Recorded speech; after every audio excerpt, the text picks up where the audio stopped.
So welcome to Power Hour, everybody. I'm Tessa, as you all know, and Megan is joining me out in Washington, and this is our 2-year anniversary. And we appreciate you all joining us to celebrate. You can see my little crown. We just talked about that I got from Amazon for Megan. Size for a 2-year-old, but I'm going to wear it because I'm a good friend.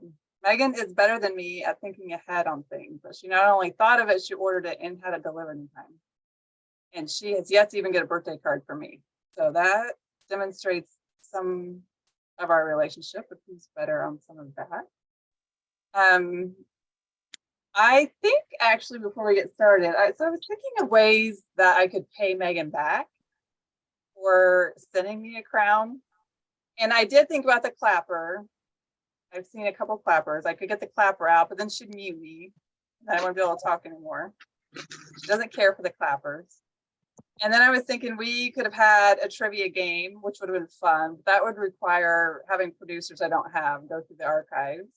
But it would be fun to answer, see a lot of you. How many of you have been joining us since the beginning? So I know some of you have, I know your names. What was the theme of our first Power Hour?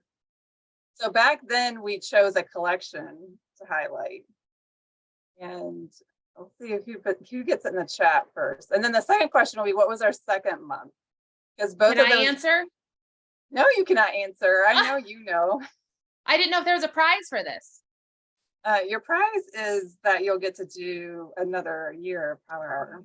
I saw it fly by. Yeah, Wicked Cute. Wicked Cute was the very first Halloween edition we had of Power Hour. And then we did another themed one in November of 2020. Does anybody remember that one? And then by December, we named it Power Hour. Yes, Jana, it was Thanksgiving. It was Genuine combined with the Thankful theme kit. And we did Thanksgiving. And then by December, we decided we wanted to just use what we have. And we needed a catchy name, which is where we got Power Hour from. And the rest of history. Now, Megan had started doing Zoom already. She had done some of her own stuff that was paid. But what was our first paid event we did together? Because after a few months, we're like, we should do a real class. And I know some of you participated in that first thing that we did. And then after that, it went into the Borders and More classes we did. And then that became PageMakers a year ago. PageMakers is actually only a year old. The very first thing we did was January of 21. It was called Back to Basics. And it was a month-long workshop where we did all the basic stuff and people were new to Scrapbook. And Marita, I think you won it, I think. Yeah. So that was our first, and then that segued into NSD, and then we did Summer Challenge, and then PageMakers is a year old now. So it's been fun. So the other thing, okay, so that's the trivia portion. The other thing, it would be interesting to see their most popular layout. I think I know which one is Megan's based on download. And you guys can all go back and look. I'm pretty sure it's April 2021. It's probably Megan's most popular. I don't know about mine. Megan has catchier techniques, right? That get posted. So I thought though, before we get started for real, my layout's easy. I made sure it's easy tonight so that I can still talk for a minute and not go over too much. So Megan might think of some more. If you guys have any, you can put them in the chat. So 2 years is kind of newlyweds, right? If we got married. And I thought we could play the newlywed game a little bit. And so you can put your answers in the chat. I know all what I think. I know my opinion. I don't know that I'm necessarily right. We'll see how well you guys know us a little bit. So which one of us is more likely to dream of sketches in our sleep? Here's number one hint. It's not me. I've never dreamed about a sketch when I sleep, but I'm pretty sure Megan has done that more than once. I'm pretty certain you just have boxes and packing tape and shipping containers in your dream. That's what's dancing through there. I have nightmares of shipping. I don't have dreams of anything. Nightmares of shipping. Which one of us is more likely to use the decorative trimmer? We're going to warm up with the easy ones. I know it's Meggan. We all know that. Which one of us is more likely to take up more time with our Oh, layout? hey now. I'm starting to see a theme here. Which one of us is more likely to talk too long? That one's a little easier. Yes. Yes, That's I me. should hope so. People test. Oh, somebody said Meggan. I would only talk longer because my segment ends up being longer. I don't know about this one. Which one of us is more likely to have to fix something on the handout?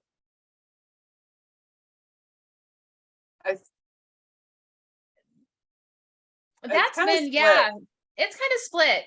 It's kind of split. I would blame it on Meggan, but that's only because she has more like depths in it. So she has more things to potentially get wrong. When yours is more basic like mine, there's less to mess up. Is who is more likely to have to fix something on the handout? Which one of us is more likely to watch a video?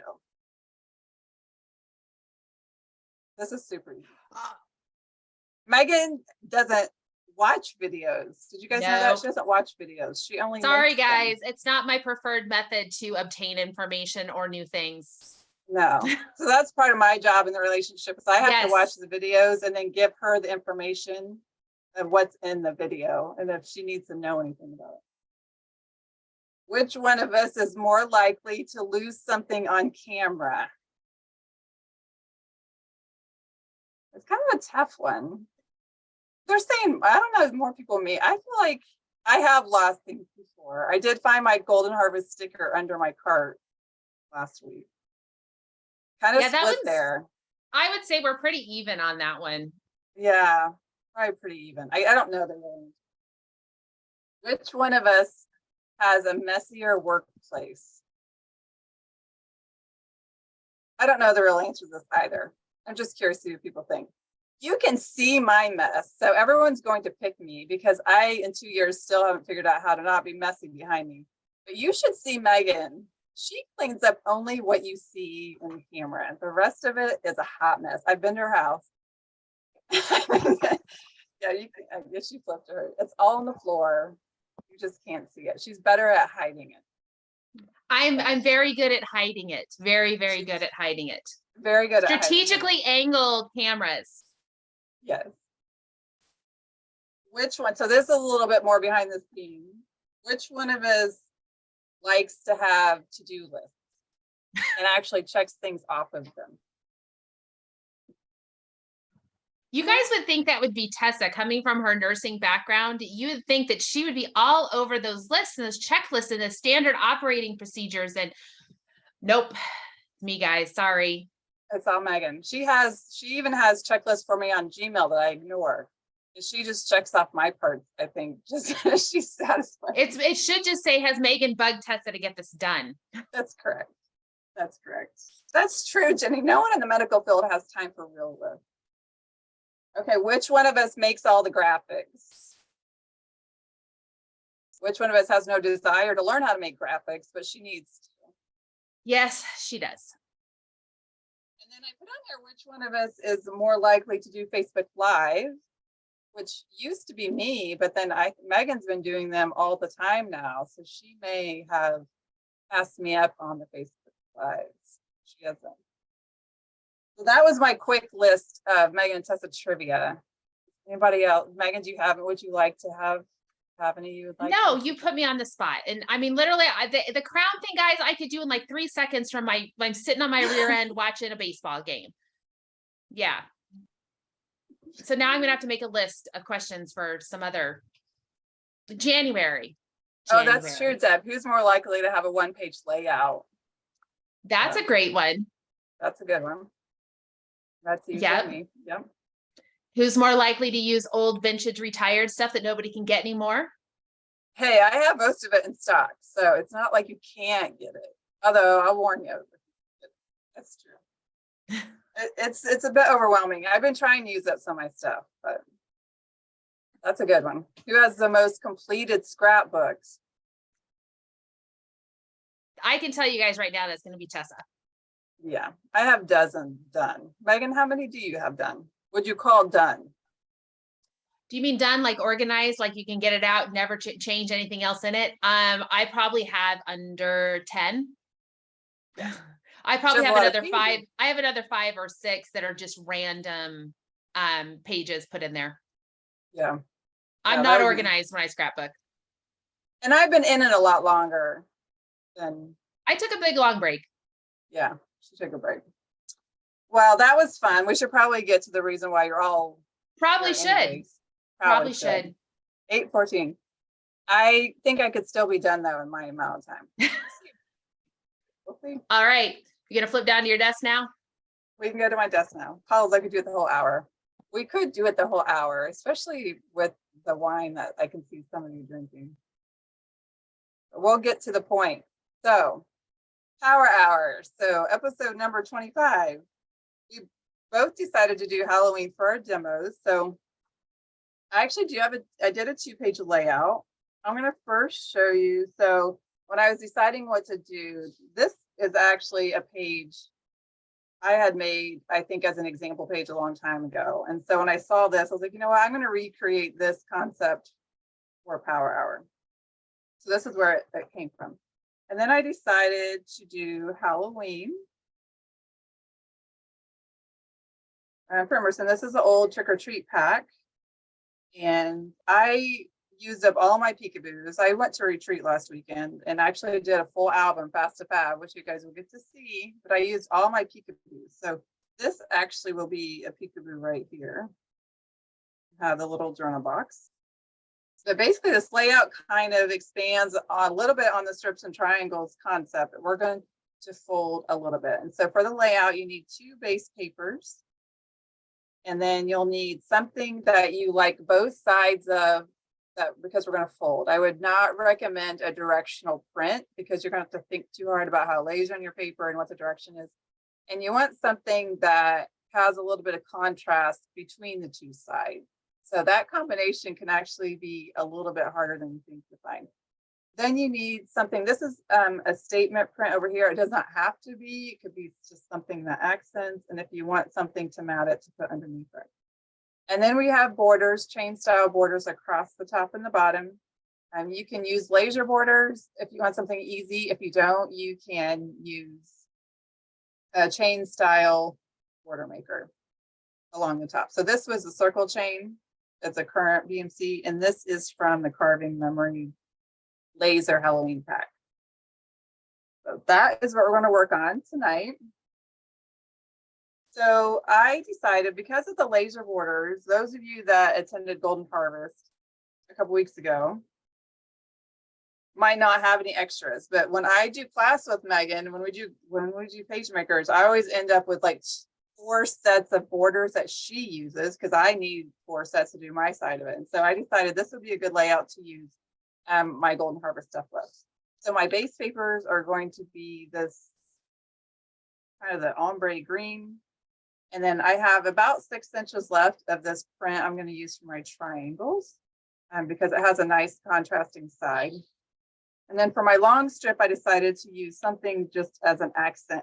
This is actually the back side of one of the squirrel papers. We got a lot of squirrels this year in Craptoberfest, and the back sides luckily were some neutral. So I'm going to do that, and I'm going to mat it on the dark blue. This has some little tiny dots on it on the whole. You can put that at home. So we're going to put that together, and then I do have laser borders. We can decide which one will look best for the layout. Is this the part where I say, is this the part where I say that I'm kind of hurt that you didn't make my Golden Harvest layouts?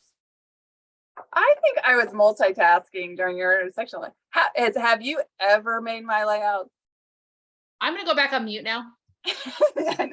Once upon a time, I actually did make a few of Megan's layouts. I don't know if I've ever done page makers, but by the time she's doing her page makers, I'm mentally like done. It's late. It's too many steps. I can't think about it. And the next day we've moved on. So no, it's just no. Okay, so we need 2 6-inch squares. I need to give mine just a little cleanup. I don't have a completely straight edge here. But you need 2 6 by 6-inch squares. Some of you may have Creative Memories did have several 6x6 paper packs. And I know there are other companies out there that do 6x6. And this would be an easy layout to use up some of those papers. So we need the two 6x6 squares. And we're going to cut these in half to create triangles. So I just use my trimmer and I line up my points on the dotted line.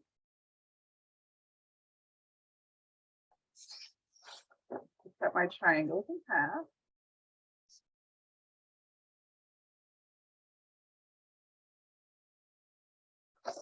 I know I made Wicked cute, that very first one. I should have, you know what, that would have been fun to go out and pull out our first layouts. Should have done that. Maybe for year 3. Okay, before we adhere the triangles, I'm going to go ahead and cut my border pieces. And so I need 1 3/4 for each side.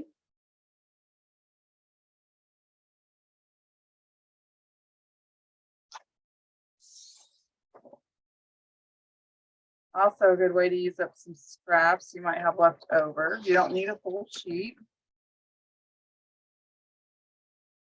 And then if you want to mat it, you can. I'm going to use a decorative blade just because it's fun and it's a good spot to add a little bit of dimension. It looks like I left my wavy in there on the table, so I'm going to use decal. That would have been a good one too. Which decorative blade gets used the most? I do love me some Victorian, but I'm going to skip it for tonight. Go with the decal. So to frame or to mat my 1 3/4, I want 2-inch strip.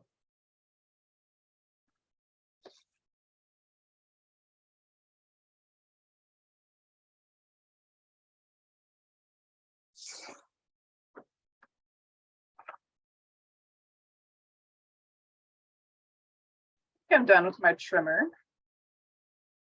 I'm going to lay out my base papers with this paper.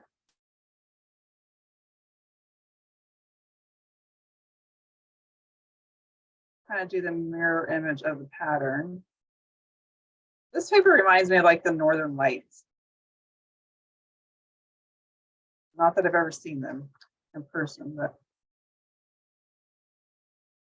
Then once you have your triangles, before you adhere them, you can decide which way you prefer them to look. I am pretty sure I want my leaf print dominant, so that's what would show down here. And then up here, I would see a little bit of this brown poking through. So I'm going to use repositional tape.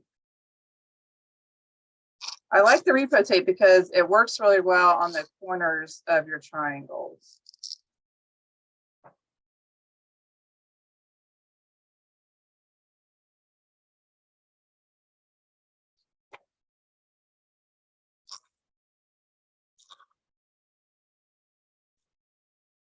Well, I didn't really want it there. And you can mark it off or rub it off when you don't want it.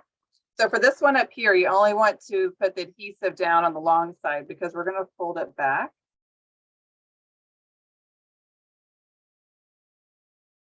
You can fold it before or after you put it on your paper. I think it was easier to do it after I adhered it because I can use my cutting mat. And I want my point to be at 4 1/4 or upside down on here. It's like 7 3/4 between just under the 8. And then once I have it folded, I can add a little bit more adhesive.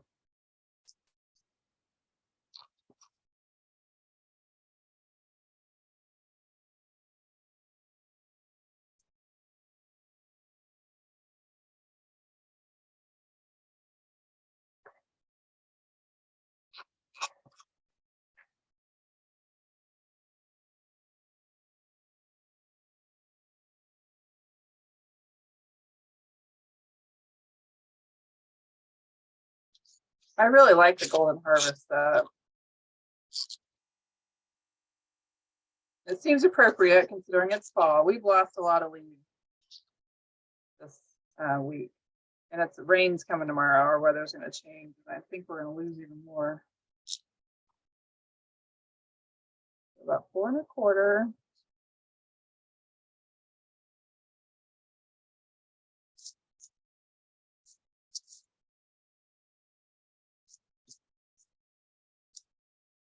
I can put my borders and I can double check to make sure I like the patterns I pick. If I don't like it, I do have yellow on that side.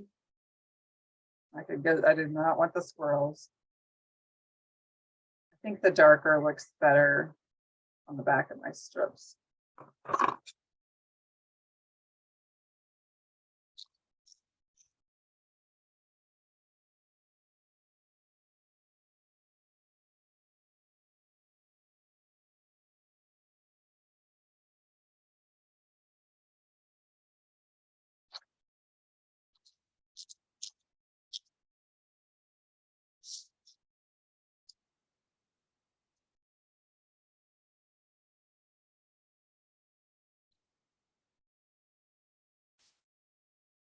So now I can decide about my borders. Like I said, this is a good spot to play with your chains. I want to use up some laser borders. I do like these leaves, although I thought about putting them along the bottom. These are my choices. Kind of a tough call. I don't think I want the yellow. I think I want something that has more than one color in it.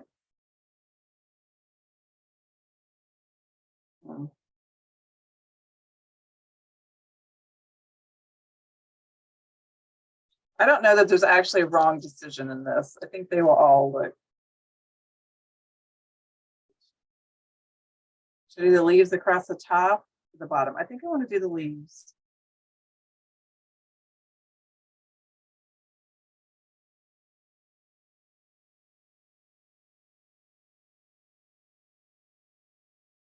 I have to find where I put the other set of borders.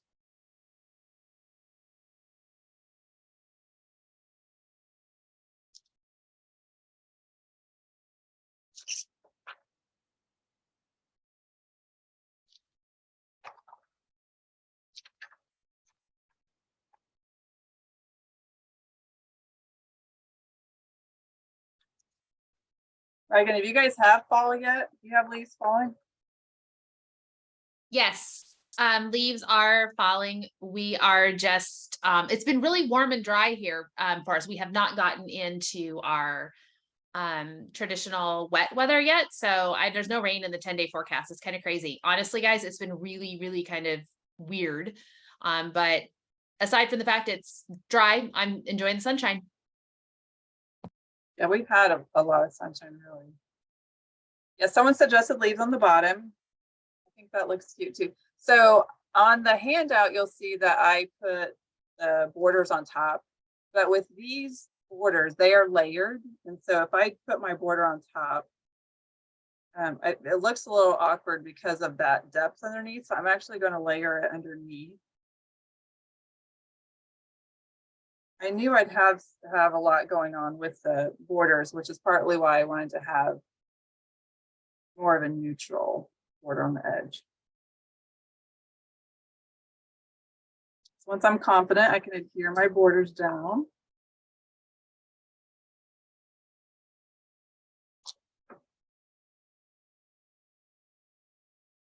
Actually, I should probably adhere the border first. I'm going to go about 1/2 inch off the edge, 3 or so. I noticed the same thing about those borders when you're talking about the layered aspect of them, and it is a little more challenging to put things over them. It's probably a case where you would need to cut them and, you know, faux layer them, I guess. Yeah, they're pretty thick. They're beautiful. Super cute. Yeah, they're super cute and beautiful. It's just that added, you know, whenever you start layering things like that.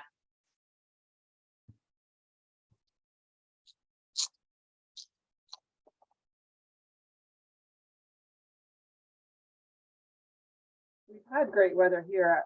Next week's our fall break. My kids are going to Key West with their dad. My neighbor is leaving me, so it's just me, and I was hoping I could like do some outdoor stuff, but we're going to be cold, I think, in the 40s, which is kind of a bummer. Gina reminded us that we used to do 2 sessions. Yes, that's true. We would have one that would start wasn't it 4 o'clock? Oh, it's 7 o'clock Eastern, and then we do 7 o'clock Pacific. Yeah, And yeah. that was made for quite the evening. It was the first run was always the practice run. And then the second time, we always felt more polished, usually. Yeah. Yeah, we'd send out both recordings and make suggestions for which one people should watch if they didn't watch either. But we wanted to post both of them because we wanted people to be able to go back and watch the one they attended. And so, and then when did that stopped in the summer? I think we realized we just did one for the summer and we're like, oh, we like it once. Yeah, we just decided to do one, and I think we split the difference on the timing. The 4 o'clock Pacific is a little challenging for me. My kids don't get out of school until 3:30, and I was still having to drive Cody to and from school. So I was like blasting in last minute trying to hop on a Zoom. Someone's asking, so if you don't have two laser borders and you want to use a border, you could consider cutting it and doing 6 inches on each side. You could always overlap it with extra paper if you wanted, or you could cut a thin strip of paper and then like center your 6 inches of border on one side if you want to split your border in between both. I would just supplement with some sort of border, either paper cut with a decorative blade or with the border maker punch. So that is where my layout is going to sit. So for me, I don't like to add mats until I know where my photos are going to go. I do have some leftover mats from Golden Harvest that I could spread around. I have a lot going on. Honestly, I would probably end up going with solid. These are good spots too if you want to add a little bit of sticker elements. I could add a little bit of title depending on what kind of photos I actually put on these. So pretty basic, right? Any questions at 8:31? See, I told you I could talk a long time and still get my layout done. These borders are the Golden Harvest layered borders that came, you can buy them separately or with a collection. And these stickers are also Golden Harvest. The paper is Golden Harvest. All of this is Golden Harvest. This is what I have left over from after we did PageMakers, which if you miss PageMakers, you can still go buy the download and do it. It's one I like Craftoberfest too. I don't know. Did you like Golden Harvest or Craftoberfest? I think I prefer, I liked Golden Harvest. I mean, there were some parts of Croptoberfest. I love the colors, but the Croptoberfest are in the NSE are always a little bit more, not quite as, there's just not as much to the collections, right? They're a little bit more compacted, whereas the bigger collections, we have a lot more variety to work with. Yeah, and then I didn't pull them out, but I do have underneath there, I have the remnants of these are really pretty too. Yeah, the Golden Harvest laser cuts are really nice. So I have all of the ones that Megan used on her layout still left, so I can go in and add some leaves wherever I do happen to have room. Super cute. So there you go. All right, Megan, what do you got for us? Let's see here.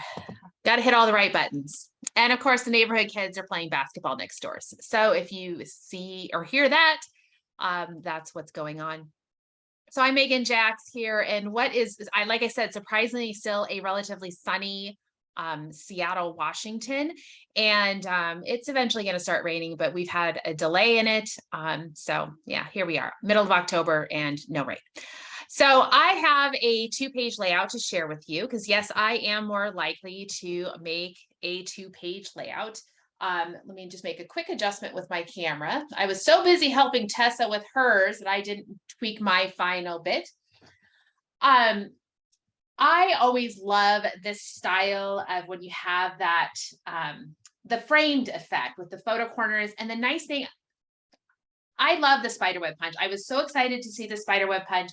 And I was playing around with making, the photo corners, like big photo corners with it. And it works really well when you have that 2-page layout and how you can incorporate the photos there. So this is what we're going for. And of course, you can mix and match where you need to. I use the Happy Hauntings collection. This background paper was from the Shades of the Season, Happy Hauntings. And I think this background piece is also as well. Let me peel it up and take a peek. Yeah, I'm pretty certain this, what I used for the background piece is also, and then I use the Happy Hauntings stickers in here. So what I'm going to be doing here is I have some photos. Tessa and I, we attended the Creative Memories convention in Minneapolis together. And she told me she wanted to go on she wanted to go to the flower museum. And I was like, okay, I really don't know who would have a museum for flowers, but that just sounded weird. I like gardening. Okay, let's go do this. And then I found out she meant like flour, like baking flour. And so that we did this tour. And at the top of the tour, they have where you could take, at the top of the building is all these pictures of downtown Minneapolis. Inside where the building had burned, so you could just kind of see the inside of it, very rustic and old, and I don't know, so it's kind of neat. So those are the pictures I'm using. So with those pictures in mind, I have pulled papers from the Time Worn Textures pack. So I have some of those I'm working with. You're going to need 2 background papers. I used this kind of like splash of color, like paintbrush strokes. I'm going to be using this. It looks like vintage newspapers, like faded newspapers. I think this is actually a paper that might even be available in Wanderlust, but this is out of Time Worn Texture. This is going to be my background. And I'm just working with 2 full sheets of that. And then I have this rusty paper. Like I said, it's from the Time Worn Textures, and I have 2 sheets of that. You will want to have 2 sheets. And how I decided was I just put my photos on here. I was, had some big blue sky or nice bright colors. I felt that there was still enough of a standout, that my photos would still stand out from the mat. Essentially what we're making is just a big mat. And then you want to have some cardstock. You can just have some scraps of cardstock. We're going to need a couple of 4x4 pieces. And then maybe some additional if you need to back your, where we're going to trim the edge with, or punch the edge, if you want to back that with something. So I've got some hot fudge cardstock. And then if you guys remember from our last cardstock buffet, I think it was the cardstock buffet, we had these shimmer papers. This is the copper shimmer paper. So I grabbed some of that because I thought it looked really nice with the colors that I've got going here. So those are the papers that I'm working with. So now the other key to this particular layout is going to be the tools that we choose. So I need a tool, or I talk about using a frame border punch. So in my example, I use the spider webs. You might want to use geometric frame punch. We had snowflake frame punch. We have the dollop arches. We've had several frame punches. You can also use border maker cartridges. And that's actually what I'm going to use. I'm going to use Sunshine Arches for mine. And because I like the architectural detail of it that I have going on here. So that's what I'm going to be using. Any of the border maker cartridges that start and stop all within the frame here will work. Frame punches and border maker cartridges are the same width, meaning this is the dollop arch. It cuts a 2-inch pattern, and so does the border maker cartridge. So that would be an option to use. If you use a regular border punch, say you wanted to use mandala border punch, you're going to have to make adjustments to the size of the square that you cut. So I would suggest if you have just a border maker cartridge would work probably the best, or a frame punch. So I'm going to be using Sunshine Arches. And I also talked about using a knockout style border punch. You can see in my original example, I used the bats and stars. When I say knockout style, meaning it doesn't alter the edge at all. It just punches out a pattern. And so here you can see it punches out the bats and the stars, leaving the edge of the paper intact. I'm going to be using chevron arrows for mine. If you do not have a knockout style punch, you could just punch a border and come along the edge with it. You would punch 3 12-inch borders for each side of your paper. You can also leave it blank. You could just have nothing. Maybe you have a more decorative background and you don't want to punch it. For this paper and for my example, I had a fairly, I had a background that lent itself to being punched and have those black bats come through. This one here, the chevron will come through really nice. If I had a more elaborate background, I might not want to do that. So you do not have to add the knockout or the border around the frame if you do not want. All right, so we will go ahead and get started. I'm going to just move my pictures to the side and we're going to start working with our background. So I'm going to pick up all my other papers, move them to the side, and we'll start with step number 1, which is with our background, we're going to punch 3 edges, but not our outside corner. So I need to look at this and determine this paper does have a tiny bit of a direction to it. There's just some lettering up here that I want to be in my upper corner. So I'm going to be punching this edge, and the bottom edge. And I'm not punching my corners.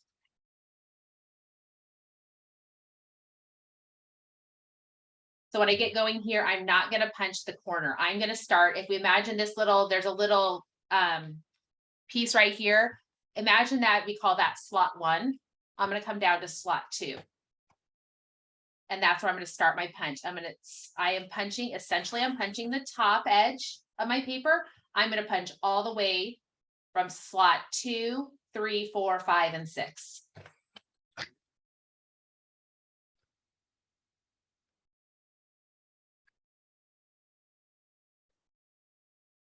All right, now I'm going to rotate my paper. And now I'm punching the outside edge. So imagine it's over here. So now what I want to do is I don't want to punch the top corner and the bottom corner. So if this is slot 1, I'm not punching that. And this is slot 6, I'm not punching that. I'm only going to punch 2, 3, 4, and 5. So I'm not punching the first one.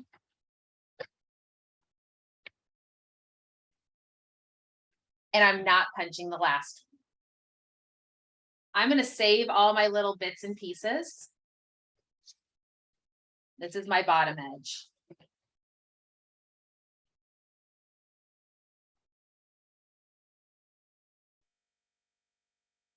My bottom edge, I don't want to punch this corner here. So I can just go ahead. I'm just going to start at the bottom. So coming up 1 from the bottom.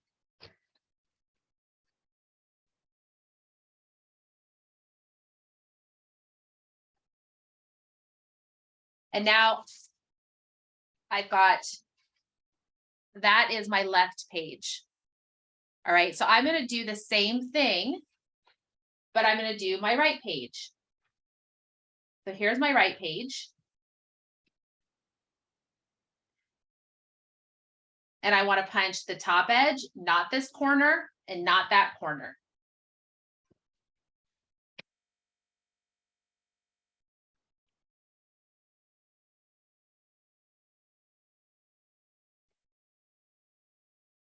So if I look here, I've got that little bit of writing up here that I want to keep directional. So I'm not going to punch this corner.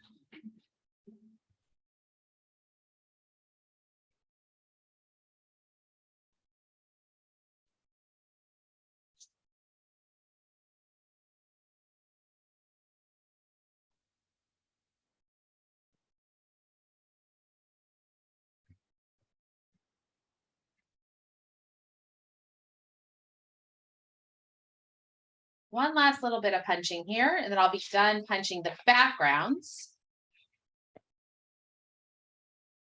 Not going to punch that corner.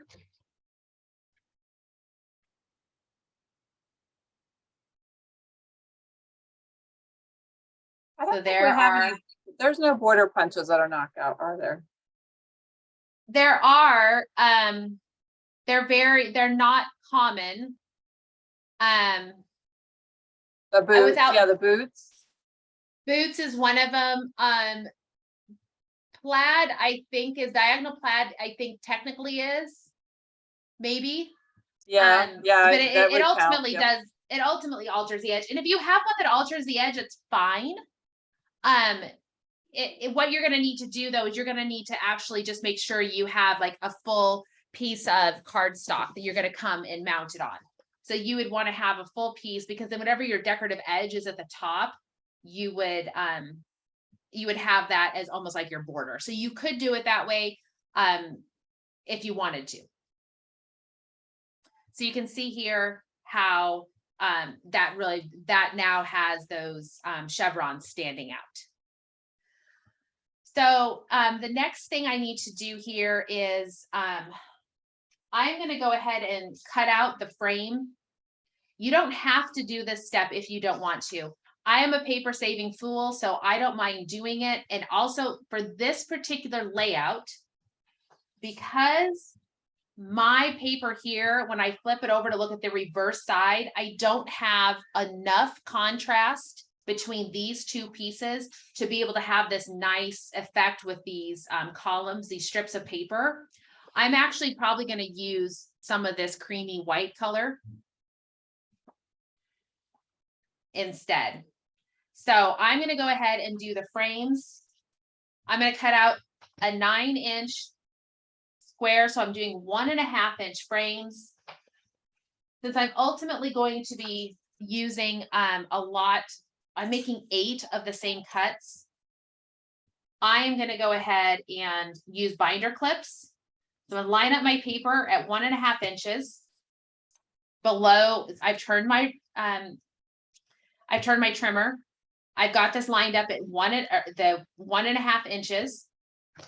I'm going to slide my white line here. I'm going to come over here to 1.5 inches, and I'm going to put my binder clip in place on the right edge. Slide this over to 10.5 inches, that white line at 10.5 inches, and put my binder clip at 11 or on the left side of my cartridge. Double check where my line is, and I'm going to go ahead and just cut from edge clip to clip.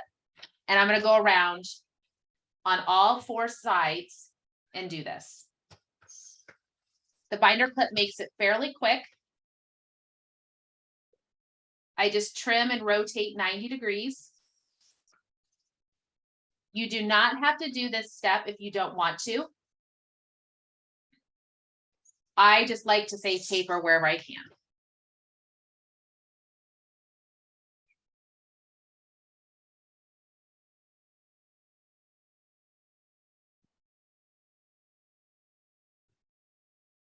Lining it up at 1.5 inches.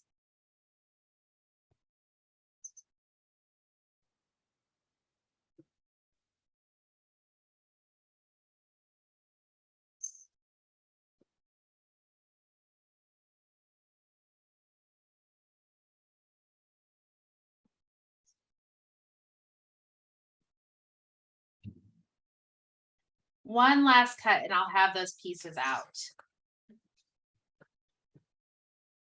All right.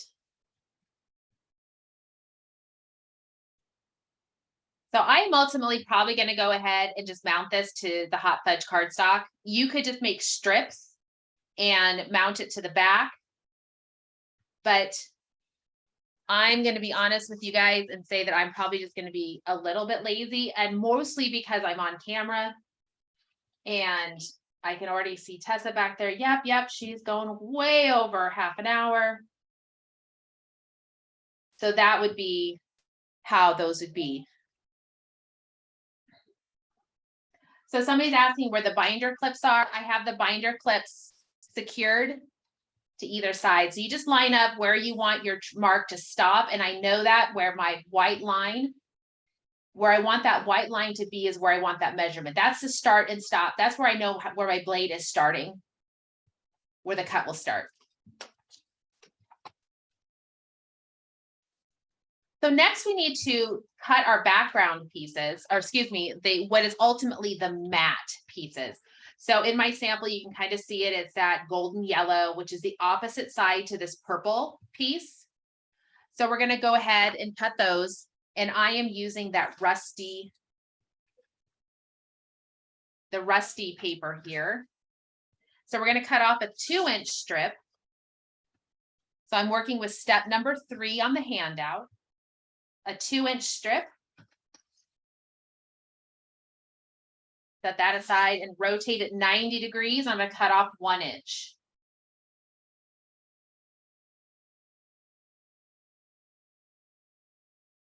Now I'm gonna repeat that. This is, will eventually fit over here.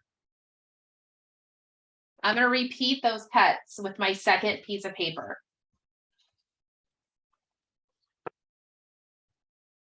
So I'm gonna cut at 2 inches. That's the first cut, is 2 inches.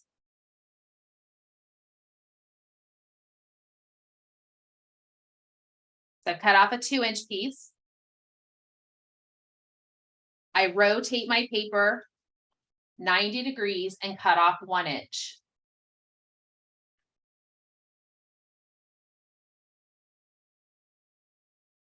These pieces are ultimately what we use as remnants to create the columns and the title, the back, the middle of that title. So you don't want those to go too far. I'm just going to set them at the top of my paper up here. But here's where you can start to see it take shape.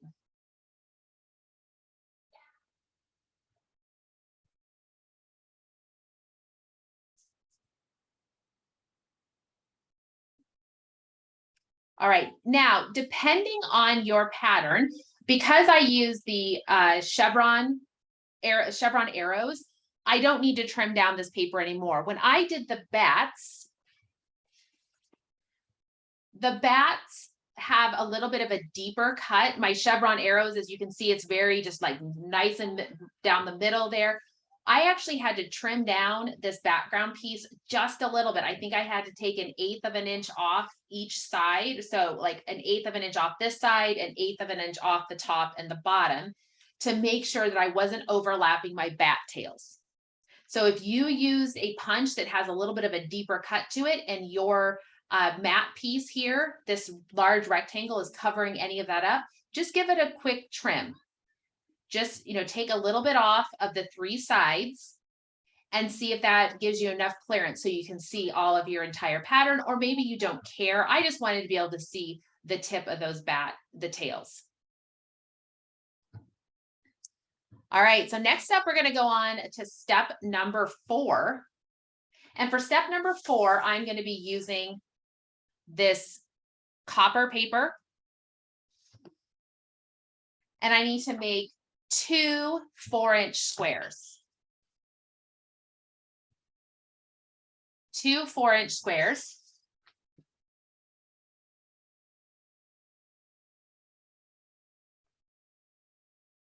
So you might be working with scraps, but you want to get down to 2 4-inch squares. And now it's time to use, if you have a frame punch. If you have a frame punch, you would just line this up in your frame punch so that your edges of your paper line up with the silver lines on either side. So it just come in as such.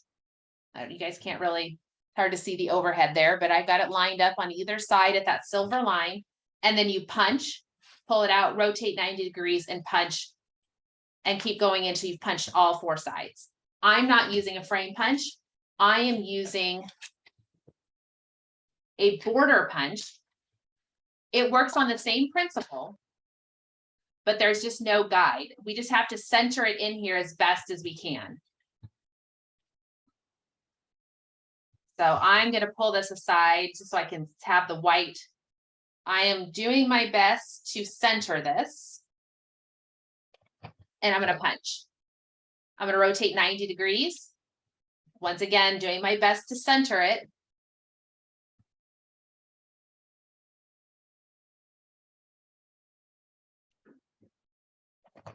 I'm going to punch 90 degrees. And you can see how I've got that. It's doing the exact same thing that a frame punch does. But it's just it's the border maker cartridge.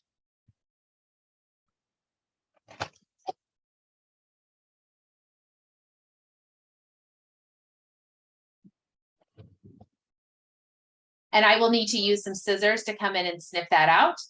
I'll do that in a second. I'm going to go ahead and punch my second 4-inch. Oh my gosh, can you guys hear that noise? Like a drag race out there. Barely. Good. I'm glad it's barely, because I can hear the kids next door playing basketball, engines revving.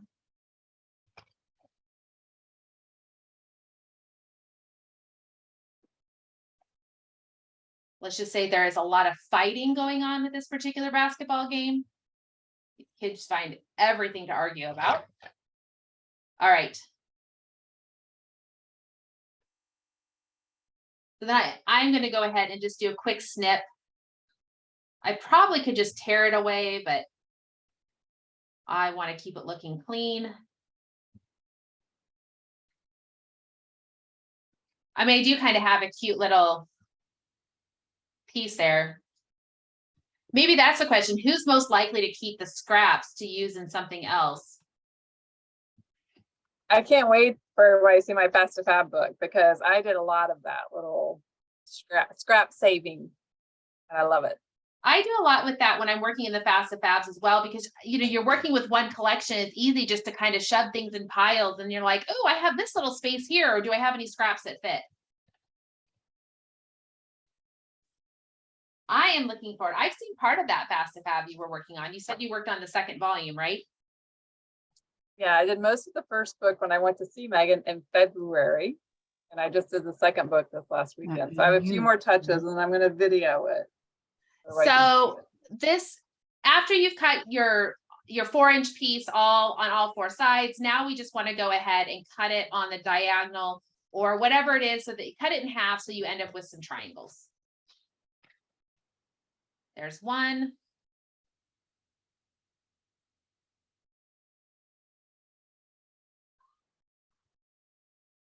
And I'm going to cut my second one here. 2. All right. So as this comes together, I have a piece up here. And one of the things that you might note is, depending on what you use here, you might see a little bit of your punch coming through. Depending on your background paper, you could either, like for this Sunshine Arches, I could cut some circles and back this, which I actually might do. I might go ahead and back that with the dark brown. It's kind of hard to see because of the shine on the the video for my lights, what it looks like there. But I think I am going to do something to give it a little more separation. I ended up having to do that with the layout, my example layout. I just cut some small circles and put it behind my cobwebs so that you wouldn't see the punched bats through the back. So that is an option there if you don't want to see what's ever punched behind it. You could also take the punched pieces. I could certainly come in here and take these punched pieces and just put them back into place. And that would minimize the effect of what you would see through there. So you could have more of that. And I actually just may do that with here. I'll ultimately come in and just put some of these punched pieces back into place. My pattern is pretty generic, so if they're not perfectly the exact ones, it's not a big deal. So that's a little bit more tedious work that I will do off camera, not bore you guys while I figure all that out.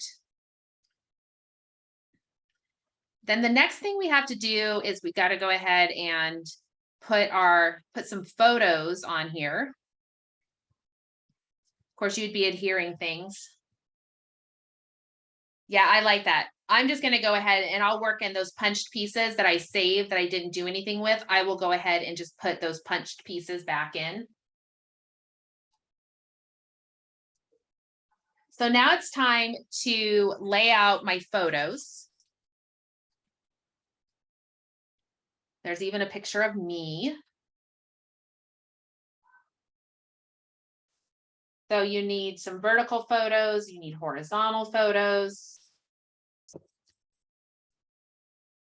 When you're putting your these pieces in place here, just adhere the outside edge, and then you'll be able to tuck in those photos, or you could put those on last, of course.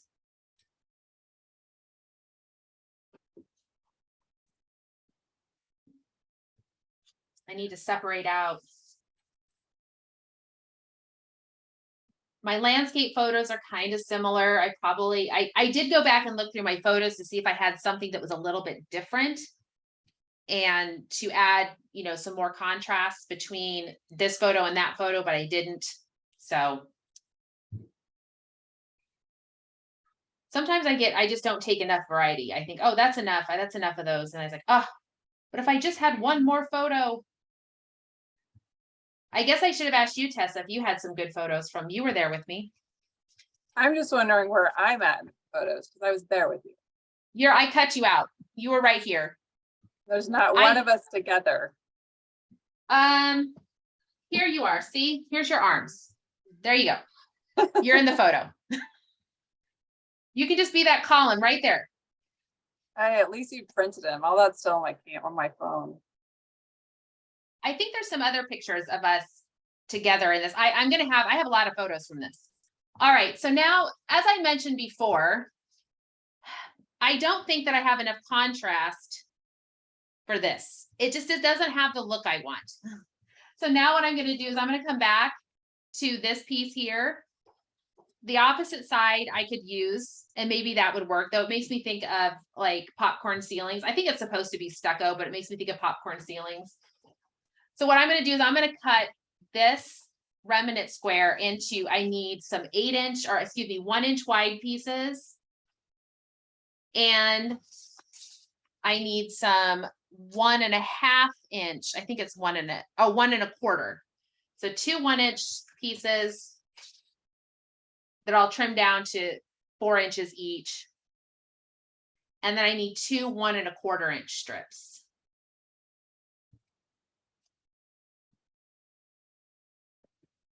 So this is definitely a case where you think the backside, maybe it doesn't work. I mean, sometimes the backsides don't offer enough contrast. It's just not the look you want. So you have to improvise.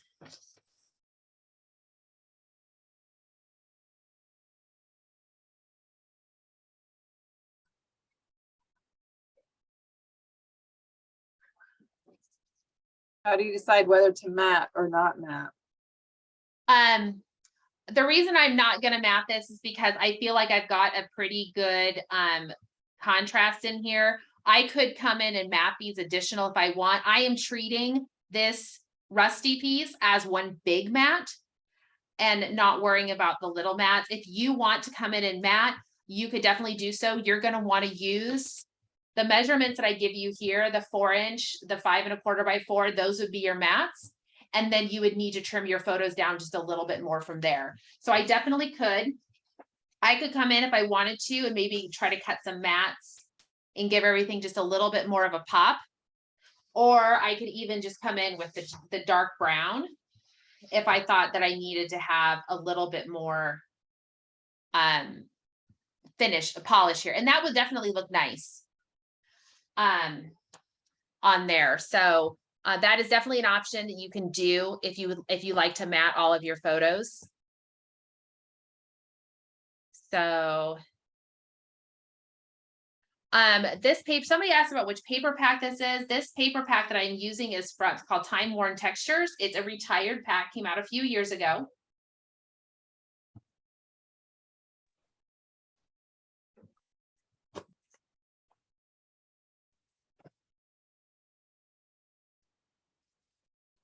And so I've got these 4 inch bars.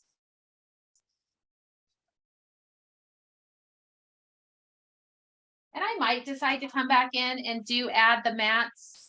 I think I can trim these photos down just a little bit more if I want.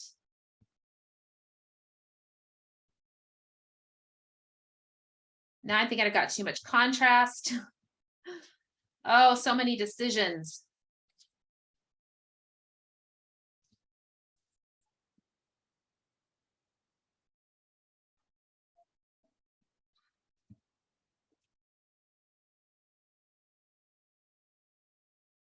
And maybe what I'll do is come in.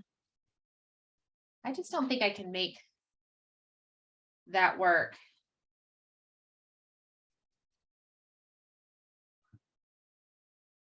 Yeah, I think I agree. I think the stucco is going to work better. I think I'll go with that. I think I'll go with the stucco.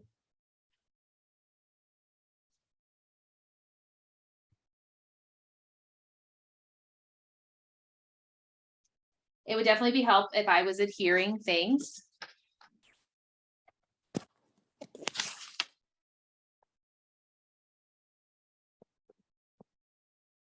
So cut some 4-inch, the 4-inch by 1-inch pieces.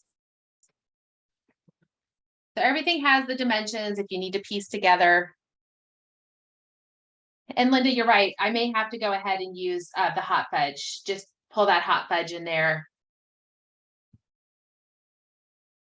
We're getting a lot of shine off of the lights here, making this so you really can't see. It's a little bit more glary, which I think makes it hard. So I'm probably going to play around with that a little bit and just decide, maybe cut the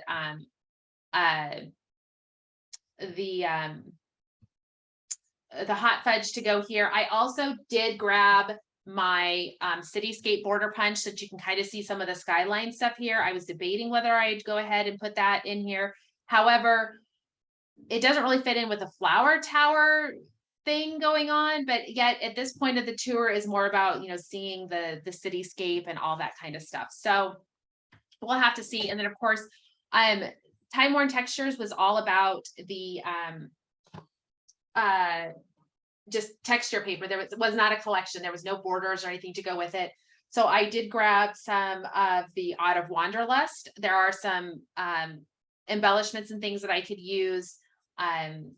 So we'll see. I'll play around with it a little bit more and see, like these titles are going to wash out on that. So I may have to go ahead and use the, might try some hot fudge in there and see how that looks. So I don't know. I'll play around with it a little bit more, guys, and we'll get the finished photos. We'll have those definitely by tomorrow, but hopefully you guys get the gist of it. So yes, like Andy is saying about maybe matting things out a little bit more and putting some hot fudge on here.